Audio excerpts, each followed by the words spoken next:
You are reading this sentence right now, and you are not alone. But your brain might believe otherwise, and that single miscalculation may be slowly killing you. We have spent centuries treating loneliness as an emotion, a mood, something to shake off with a walk or a phone call. But what neuroscience has uncovered in the last 2 decades is something far more unsettling. Loneliness is not a feeling.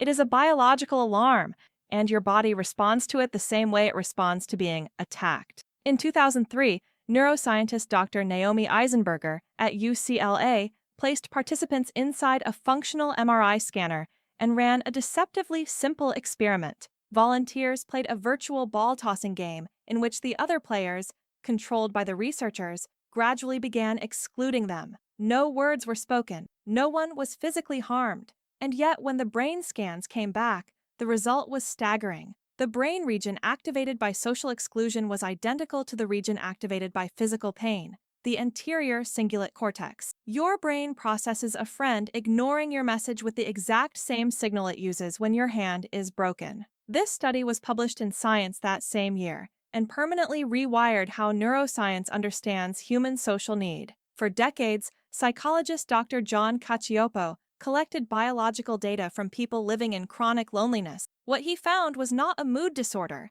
it was a full-scale physical collapse.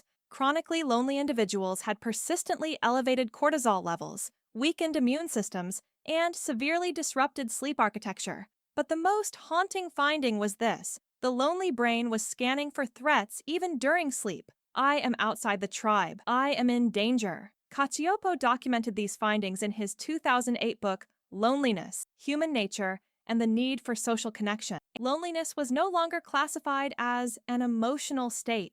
It became a biological threat signal, as concrete and measurable as a fever. For centuries, we told ourselves that solitude was strength, that the truly powerful needed no one, and that needing others was a kind of weakness. But evolutionary biology tells the exact opposite story. For tens of thousands of years, being separated from the group meant death, predators, starvation, cold, exposure.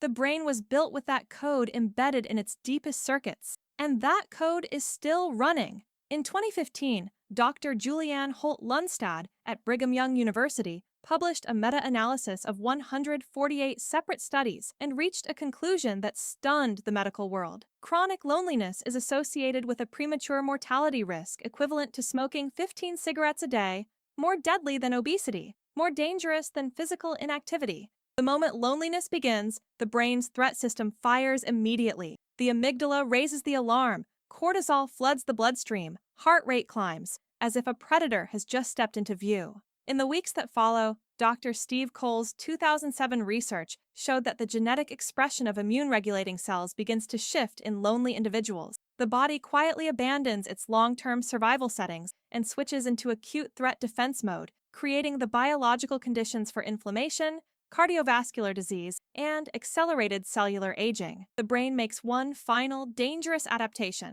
It begins to read neutral faces as hostile. A stranger's blank expression becomes a threat.